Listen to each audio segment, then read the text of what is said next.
warahmatullahi wabarakatuh. Perkenalkan, nama saya Fadliana. Jadi di sini saya akan menjelaskan materi tentang takhrij al-hadis untuk memenuhi tugas perkuliahan dari pengantar studi hadis dengan dosen pengampu Siti Aisyah SAG MAG. Sebelum saya masuk ke pembahasan tentang takhrij al-hadis, apakah kalian sudah tahu apa itu takhrij al-hadis?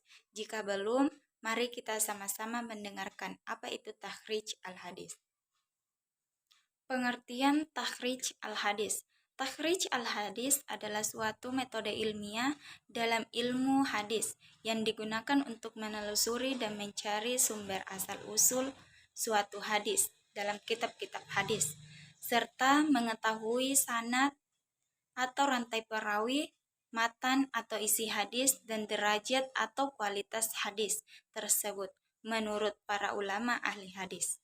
Adapun secara etimologi dan terminologi, takhrij berasal dari kata akhraja yukhriju takhrijan, yang berarti mengeluarkan sesuatu dari tempatnya.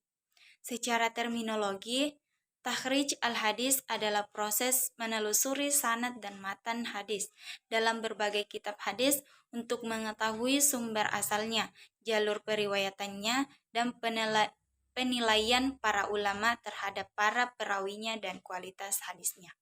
Dan selanjutnya, penjelasan singkat tentang sejarah munculnya takhrij al-hadis. Pada masa awal Islam, para sahabat dan tabi'in menghafal dan meriwayatkan hadis secara lisan. Namun, seiring waktu dan perluasan wilayah Islam, timbul kebutuhan untuk mendokumentasikan dan menyaring hadis agar terhindar dari hadis palsu. Ilmu takhrij muncul sebagai jawaban atas kebutuhan untuk mengecek keaslian hadis.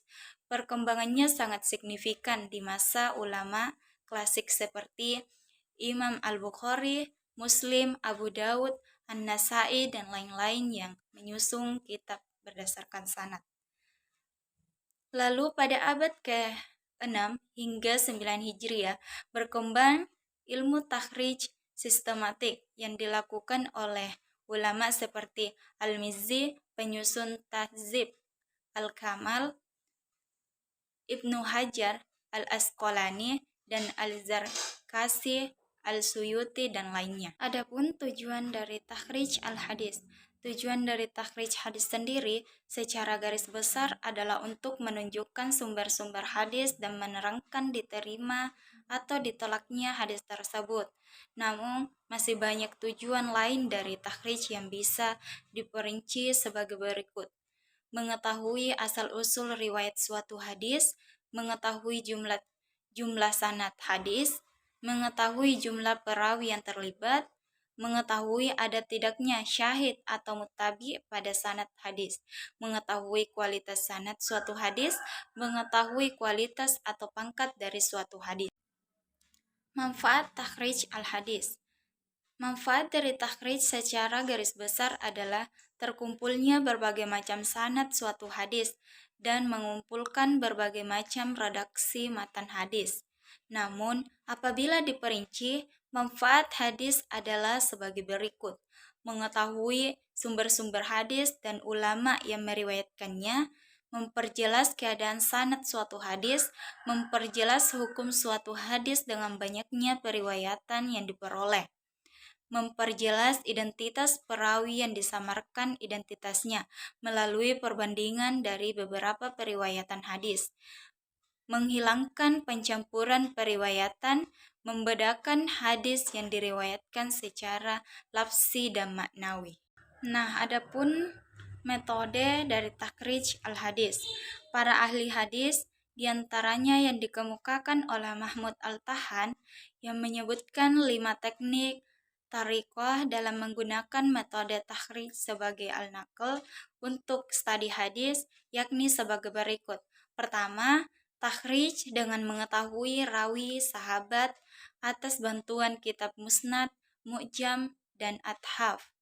Kedua, takhrij dengan mengetahui salah satu kalimat matan hadis atas bantuan kitab mu'jam, fihris, dan lain-lain. Yang ketiga, Takhrij dengan cara mengetahui kalimat awal matan hadis yang kurang tersebar dalam pembicaraan kurang dikenal.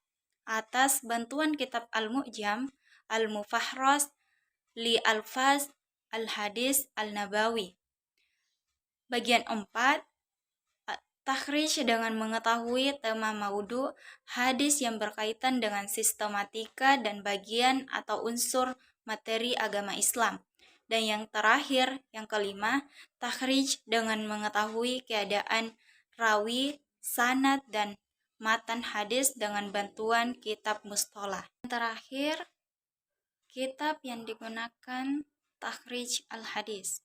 Nah, ada beberapa kitab penting yang digunakan dalam takhrij al-hadis, antara lain Hidayatul Bari Mu'jam, Al-Fahzi, Miftahus Sohihain, Al-Jami Al-Sagir, dan Al-Mu'jam Al-Mufahras li Al-Faz Al-Hadis Al-Nabawi. Ada pula kesimpulan dari materi takhrij al-hadis adalah proses menelusuri sumber sanad dan derajat hadis yang bertujuan untuk mengetahui keaslian dan kualitas hadis. Ilmu ini muncul sebagai respon terhadap banyaknya hadis palsu yang tersebar pasca wafatnya Rasulullah SAW. Melalui takhrij, para ulama bisa mengetahui apakah suatu hadis itu sahih, hasan, atau dhaif, serta dari kitab mana hadis itu berasal. Takhrij dilakukan dengan berbagai metode, seperti melihat lafaz hadis, perawi, atau melalui kitab-kitab hadis.